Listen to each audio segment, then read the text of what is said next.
The Tampa Bay Lightning have won the 2020 Stanley Cup. Wow. So I have a lot of thoughts. I'm going to try and keep it as kind of clear, concise. I don't want to really overcluster this video at all. Um, I was going to also talk about, the bubble playoffs in general, but I kind of want to save that for one last video where I talk about the bubble, talk about the craziest things that happened in it, all that type of stuff. This video is just going to be about the finals. Tampa Bay have just won Game 6, 2-0 over the Dallas Stars, and man, what a game. What a dominant performance from the Tampa Bay Lightning to lock up this series. Going into this series, going into Game 1, I was really hesitant on my pick of who was going to win it. I don't even remember who I said in the video. I think in between that video and Game 1, my prediction flip-flopped about 17 different times because it was such a hard series to call. And I remember sitting there in Game 1, and I watched Dallas destroy Tampa 4-1, and I'm like, man, feels like that magic might have ran out for the Tampa Bay Lightning. Oh, was I wrong? Because Games 2, 3, and 4 happened, and bam, Tampa Bay has a 3-1 series lead.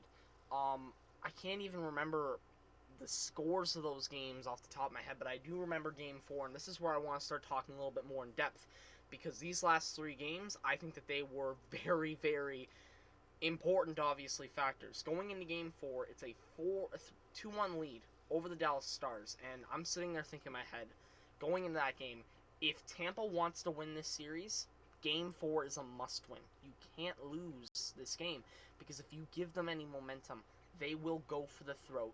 They will kill you off. They will destroy you.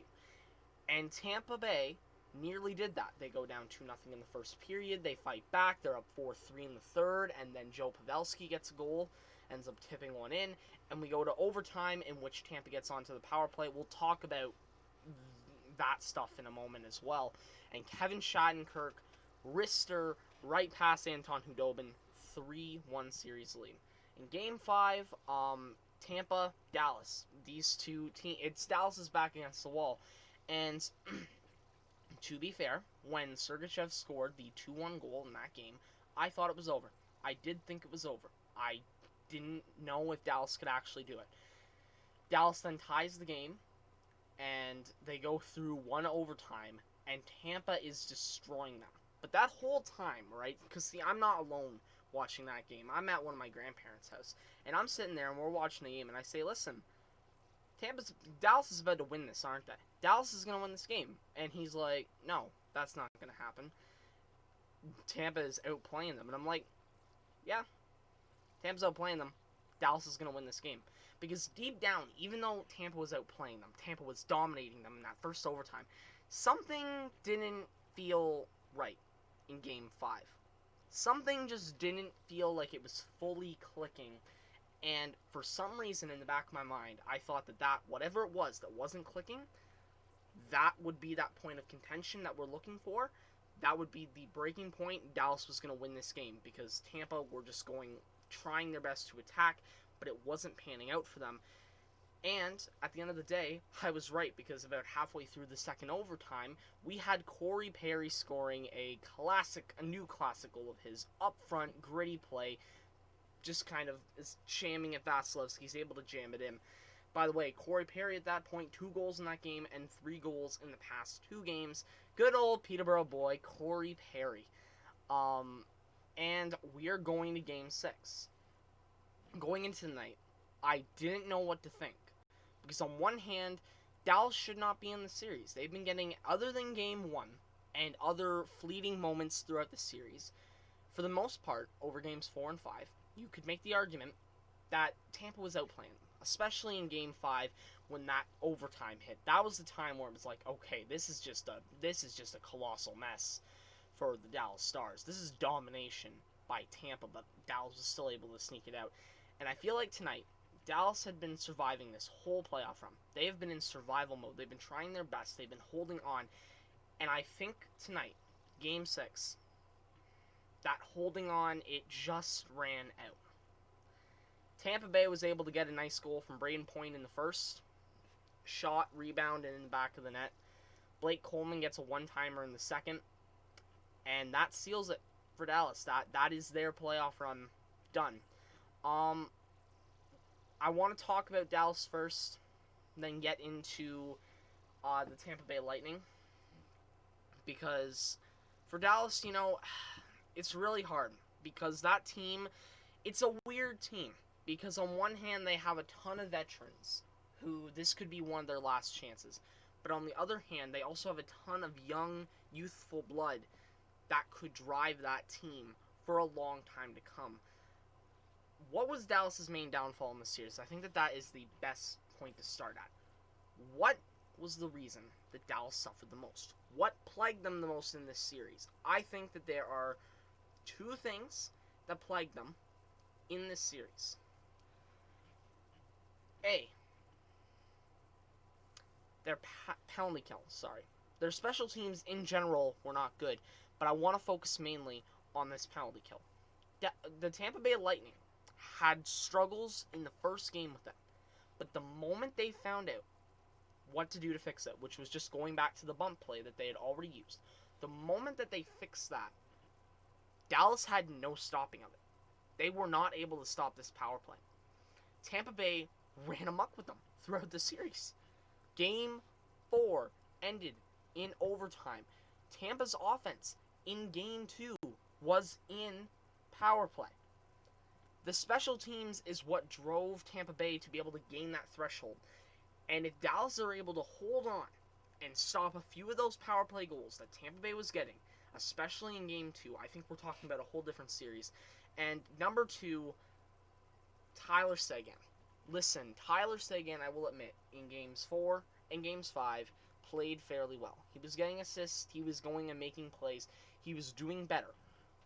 But you didn't get a goal out of him in this series. He is supposed to be the big face of your team. He is supposed to be your top forward. On paper, he should be your top forward. And you weren't able to get enough out of him. And, you can argue. You can debate about what happened with him. It's simply put, while Alex Radulov was playing solid, while Jamie Benn was doing all right, while you had guys like Corey Perry and Joe Pavelski chipping in on offense, Tyler Seguin went fairly quiet on the score sheet. He went quiet for the first few games. And he was quiet in Game 6 when they needed him the most. I think the most damning proof, the most damning way to sum up how Tyler Seguin was late in the game, he had an open one-time shot. Vasilevskiy was able to stop it with his chest. And I think for Tyler Seguin, that's a perfect summing up of what he was able to do. And by the way, I don't want to hate on Tyler Seguin. I do like Tyler Seguin. It's just the definition of his Stanley Cup final run this year and what he was playing like in this playoffs in general was close, but not close enough.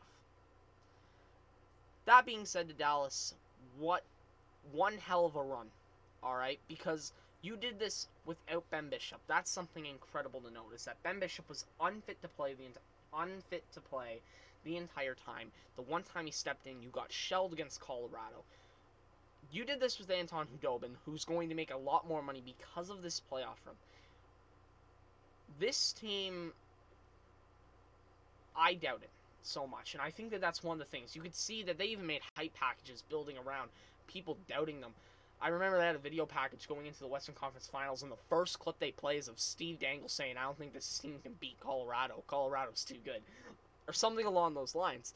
And Dallas kept proving them wrong. If Dallas leaves tonight ashamed, I understand, but at the same time, I don't.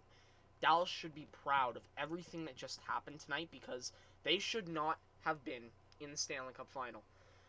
I do feel bad for Joe Pavelski because, God, that man deserves a cup. But it's just, I just feel bad for him, But here's the problem with this core, right? You look at the core that they have, and it's so up and down.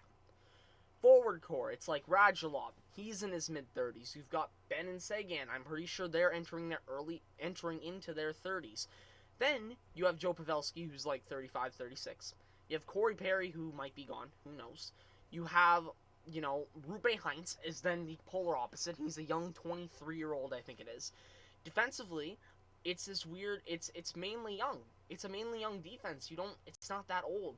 That's a defense that can go and take you places. That top three of Heiskanen, Klingberg, and Lindell, along with very solid performances from a guy like Jamie Alexiak, that right there can lead your defense. That's a championship-winning defense.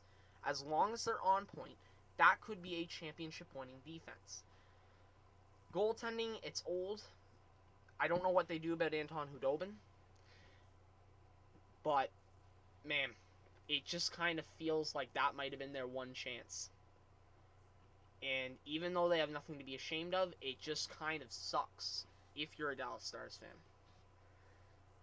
Now to the team that wins the Stanley Cup, the Tampa Bay Lightning. My God, does this team deserve it?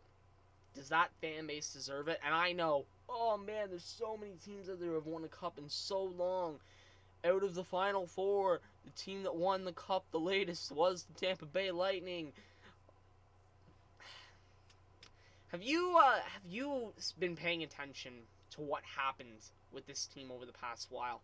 I don't even know what happened from 2011 to 2014, because I'm pretty sure they went to like a conference final at some point there. But let me tell you, everything that's happened with this team, the roller coaster of emotions this team has been on since 2015. In 2015, they lose in 6 games to the Chicago Blackhawks in the Stanley Cup final, after everybody on the team gets hurt. Okay, 2016, they end up losing in the conference final to Pittsburgh after Stamkos is out until Game 7 of that series. Then you have the whole debacle of will he, won't he. He comes back. 2017, he's injured, so you miss the playoffs. You get rewarded with Cal Foote, which honestly I haven't really heard much about him lately. Tampa Bay Lightning fans, let me know how he's doing as a prospect. Was he worth, that the pick that he was taken with? Anyways, I'm going off topic here. Then, in 2018, this is where it's just kind of like, okay, come on, you guys can do it. They lose in 7 to the Washington Capitals, and that is when the torch gets passed. A lot of people say the Tampa Bay Lightning start being labeled as chokers in 2019, and we'll get to 2019. But 2018 is where it happened. 2018 is the moment that Tampa Bay became the chokers of the league. After getting JT Miller and Ryan McDonagh at the trade deadline, they lose in 7 games. And they lose to a team who had been synonymous with not being able to get over that hump. That team's then able to get over that hump and you're the hump. Tampa Bay is that bump they had to get over, or the little hill they had to get over to get to the main goal. And Tampa ended up having them they ended up just getting ran over. And then in 2019, we all know what happened. They went out there against the Columbus Blue Jackets, had a 3-0 lead in Game 1, bam, they're dead. And they lose that series in a sweep. 62 wins in the regular season for nothing. And I think that's just another example, along with the ones that we have this year. The regular season doesn't mean anything anymore. I think we're at the point where it officially does not mean anything. The regular season means where you're going to be seated, and that's all it means. Because look at this. Have you seen the best team in the conference make it on paper from the regular season? No, it hasn't really been like that in a little while.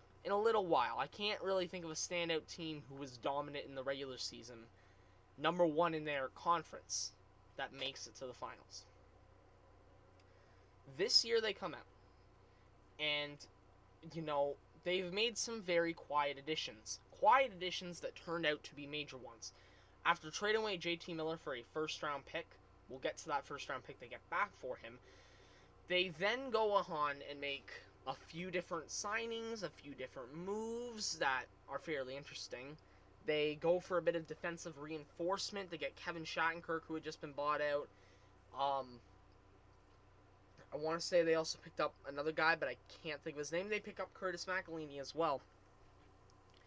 Just picking up some cheap depth options. Then they make a few pretty major moves around deadline day. They acquire Zach Bogosian. They actually sign him, sorry. And then They trade a first-round pick for Blake Coleman, which you could consider pricey, considering the fact they also gave up Nolan Foote, a first-round pick from the year before. And then the baffling move at the time of getting Barclay Goodrow for a first-round pick. Yeah, that was baffling at the time. And now, it all makes sense. It all makes sense. Everyone who doubted on the Tampa Bay Lightning looks stupid, because look at the team they just won with. They had a bit of a hellish road to get here, even if the games that they played, even if like the teams and the way they won the series, even if that doesn't look good. They end up finishing second in the round robin. And then they get to meet up against the boogeyman of them, the Columbus Blue Jackets. They go 5 overtimes in the first game. And if they had played the rest of that 5th overtime and won more, they would have played 3 full games. Like, they played 2.5 games on one day. So long that the Boston-Carolina game from that day had to be pushed back. That's how long they played. And they win that game. They beat Columbus in 5. They get revenge, but it's not going to be enough. You can't just get revenge over that team and then the choke of all chokes be erased. Second round, they're up against the Boston Bruins. This is looking like a good matchup. 2018 rematch. Bam! It ends the same goddamn way as it did the first time. A 5-game series win for the Tampa Bay Lightning over the Boston Bruins. Alright? Brad Marchand didn't lick anybody this time, which I guess is an improvement, but still, the Tampa Bay Lightning, they win in double overtime, as a matter of fact. A Victor Hedman goal gets them there. Round 3, this is where I did not know if they could do it. They were up against the New York Islanders, who had just came off of a 7-game series win. Surging hot. Just incredible team. And they quell that fire.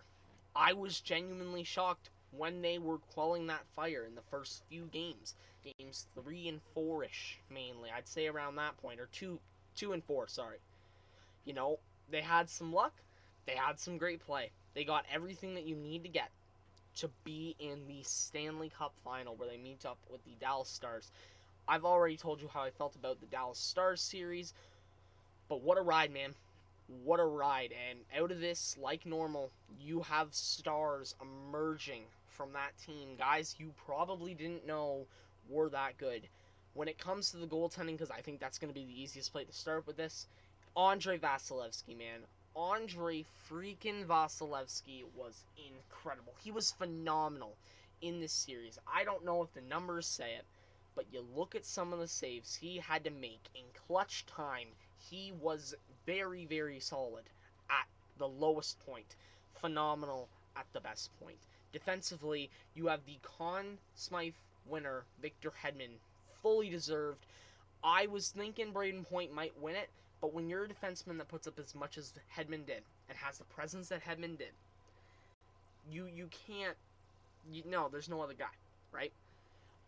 You look at the other defenders that they ended up having out there, on the left side, they're loaded. They had Ryan McDonough underneath him, who played just an incredible minute eater, an effective minute eater for them in this series.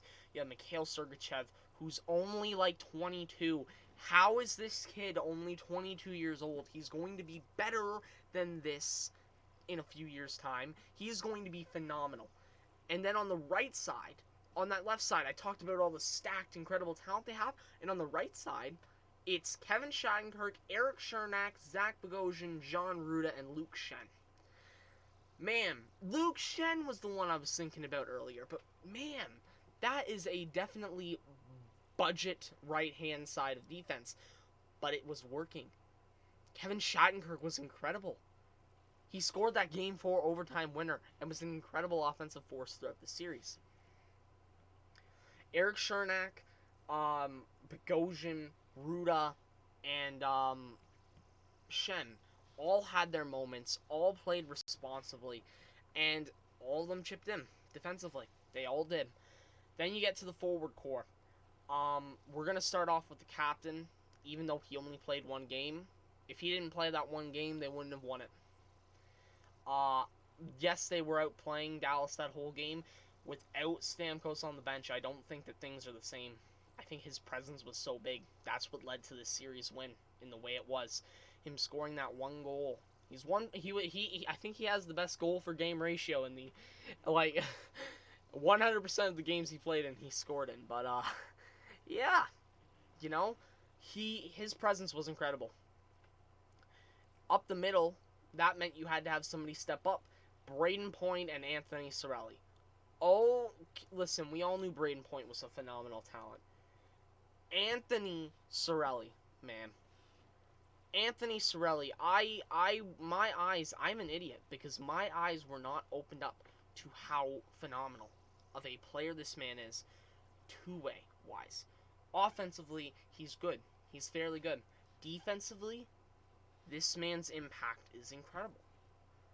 Down that stretch in that last minute, and the thing about him is he's made some very subtle plays.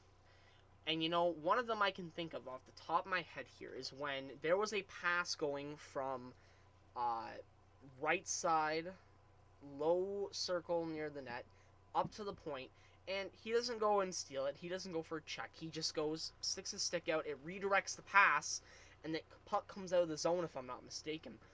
And those type of plays right there, it's just, man, those type of plays, I love them.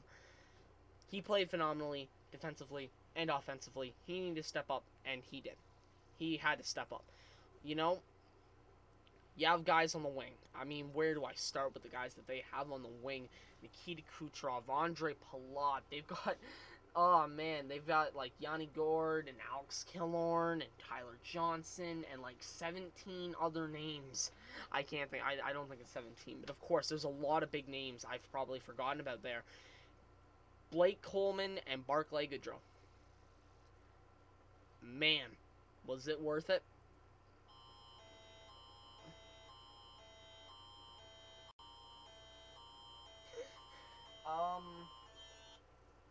Of course, now was the best time for an Amber Alert, right? I'm not editing it out because I have to go to bed, but man, those two I think it went off because it knew I was talking about how those two were trades, and they were like, no, those were not good trades. Those were good trades. They won a cup. They won a cup. Listen, want to know what they trade away? They trade away the 31st pick in the draft for Barclay Goodrow, and the pick that they got back in the third round is an early third. So that does kind of ease the blow, even if it's not going to fully ease the blow, but you also got out of it Barclay Goodrow, who played incredibly for you in these playoffs. And then I think you gave up a pick that falls in the mid-20s in the Vancouver pick for Blake Coleman, which is not bad. It's not bad considering the fact that you also have these guys. And here's the thing, both of them are coming back next year. And I think that at the end of the day, there's more forwards on this team. You've got your Carter Verhaeghe's, a former Toronto draft pick. You've got your Cedric Paquette's, your Matthew Josephs with the beautiful afro. At the end of the day, I don't think that the scariest thing about this team is who they have.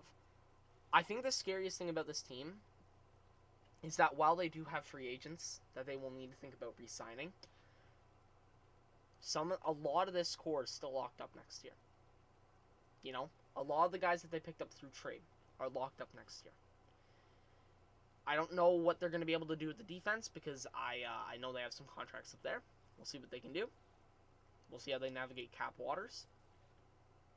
Maybe, even though they've won the cup, maybe this is where you think about moving in an Alex Killorn or Yanni Gourde, bringing a few more guys back into the fold. But man, the Tampa Bay Lightning are going to be good next year. Do I think they'll repeat? No. I don't know if they can repeat. I think that they're going to be really good in the regular season, I'll tell you that. Repeat, we'll see. We'll see if they can repeat, but I don't think that matters. Because you know what? This team has been trying so hard to win a ring. And even if they don't win another one, they've won this ring. They've won it. Steven Stamkos can put on his resume he's a Stanley Cup champion. Kucherov can. And at the end of the day, you can give them as many singles awards as you want. You can give them as much praise as they want. The one thing that matters to a hockey player the most is being able to say, I am a Stanley Cup champion, whether they have a ring on their hand or not. That's going to be it for this video. I want to thank you all for watching. I want to thank you all for going on this playoff journey with me. We've got one more video about the playoffs, hopefully tomorrow or the day after. I don't want to go too in-depth, really. My plan is fairly simple. I want to break down the kind of the bubble in general. I want to talk about the bubble. Like everything that happened. I want to talk about, the bigger moments, some of the players that emerged, some of the players that looked really bad in the bubble, some of the things that the bubble has now inflicted, what the bubble could mean going forward, and the impact it's had. All of that I want to cover in another video. This one needs to get uploaded now so I can go to bed. Anyways, thank you all for watching. Make sure that if you like this video, you hit the like button. If you want to see more videos, me and my dumb old face here, make sure you hit subscribe. Alright? If you guys have not heard the off-season schedule, we're going to be having off-season videos most likely all week on the week of the draft and free agency. I don't know about that free agency video yet. There might be some complications in the way when it comes to how I'm going to be able to get that out. Point is, off-season, going to be mental, going to be insane. I can't wait for you guys to be on this journey with me again. Thank you all for watching. I will see you on the next one, and, man, things only get crazier for here. Oh, and by the way, never forget, Steven Stamkos is the Stanley Cup champion.